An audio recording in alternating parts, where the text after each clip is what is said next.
रात के 11 बज रहे हैं और हम और हमारी टीम, आम आदमी पार्टी की टीम सड़कों पे है। महराज मलिक साहब ने अभी पूरे डोडा का दौरा किया और क्लियर कट इंस्ट्रक्शंस दी थी डीसी साहब को और ईओ साहब को कि मुझे पूरी आज की रात में कंप्लीट डोडा की रोड जो है कचरे से फ्री चाहिए। और महराज साहब से पर्सनली भी हमारी बात हुई, लगभग 15 मिनट इसी बारे में हम डिस्कस कर रहे थे कि आखिर इस सिचुएशन का हल क्या निकलेगा। महराज साहब यही बोल रहे थे कि एक तो मैं जो हाटरी की वजह से रुका हुआ था और बीच में कुछ सिचुएशंस ऐसी हो गई कि जिनकी वजह से मैं स्ट्रिक्ट एक्शन नहीं ले पाया, लेकिन मैं आज की रात देखूंगा।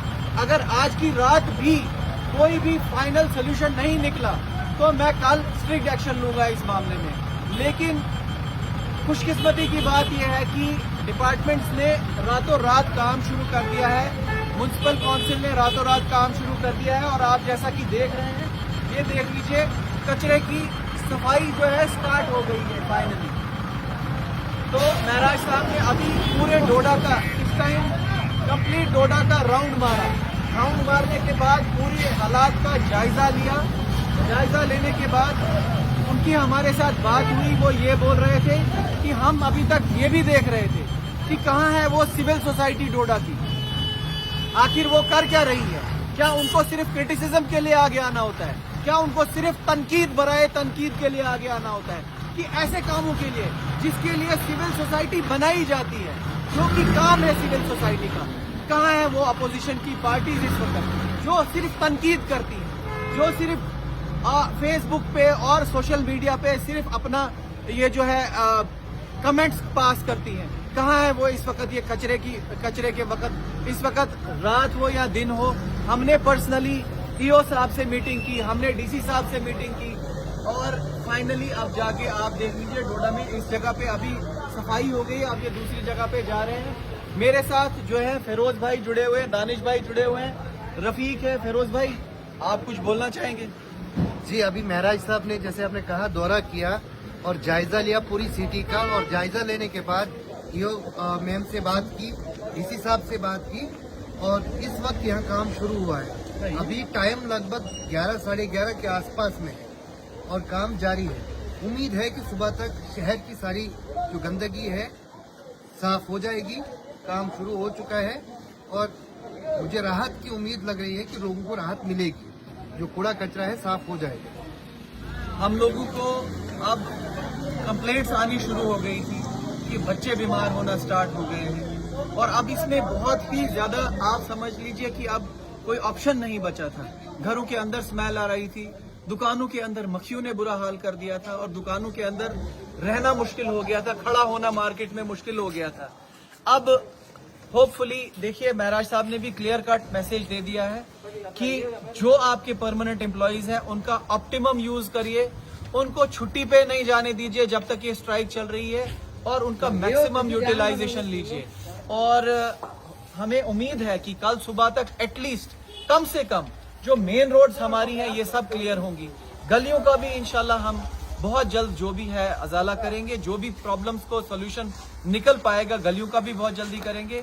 ये हमारे साथ हमारे कुछ सफाई कर्मचारी भाई हैं, ये आपके लिए, हम लोगों के लिए पूरी रात, ये देख लीजिए रात भर हमारे लिए काम कर रहे हैं। ठीक है, तो ये इनके हम बहुत शुक्रगुजार हैं। ये इनकी अहमियत हमें उस वक्त पता चलती है जिस वक्त शहर की ये हालत होती है, जिस वक्त कचरा फैलता है और जिस वक्त ये स्ट्राइक करने जाते हैं, उस वक्त हमें इन लोगों की अहमियत का पता चलता है कि इनकी जरूरत कितनी है। मैं ये परमानेंट करना तो बहुत छोटी बात है, मैं सीएम साहब से ये बोलना चाहूंगा कि आप इनको आखिर परमानेंट क्यों नहीं कर रहे हैं। जब ये स्ट्राइक्स पे जाते हैं उस वक्त याद आता है और इनको हमेशा टाल मटोल करके फिर से टाल दिया जाता है। इनकी परमानेंसी का कोई सोल्यूशन नहीं निकाला जाता है। लेकिन ये फिर भी ये आपके वो झूठ मूठ के दिलासों में आके फाइनली फिर से अपना काम शुरू कर देते हैं। और हमें इन सब का शुक्रगुजार होना चाहिए। मुझे लगता है जो इनकी तनख्वाहें हैं वो बहुत कम है। ये बहुत महान काम कर रहे हैं और ये बहुत ऊंचा काम कर रहे हैं। हम सबका कचरा पट्टी साफ कर रहे हैं। ठीक है, हम लोगों को शर्म आती है रास्तों में अपना लिफाफा उठाते हुए। हमें भी एक सिविक सेंस की जो है एक एग्जाम्पल सेट करनी चाहिए। हमें भी गाड़ियों से बाहर कोल्ड ड्रिंक्स की बोतलें नहीं फेंकनी चाहिए। हमें भी चिप्स के पैकेट नहीं फेंकने चाहिए। लोग सिर्फ ये कंप्लेंट करते हैं नहीं डस्टबिन नहीं है, हम कहाँ फेंके। जब तक डस्टबिन नहीं मिलता है तब तक अपने पास रखो। लिफाफा पकड़ो, लिफाफे के अंदर रखो। बच्चे को उल्टी आती है गाड़ी में, लिफाफे के अंदर करवाओ, वो भी तब संभाल के रखो जब तक आपको कोई जगह नहीं मिलती है वैसी जगह जहां पर आपको। हमें भी अपनी सिविक सेंस का मुजाहिरा करना पड़ेगा।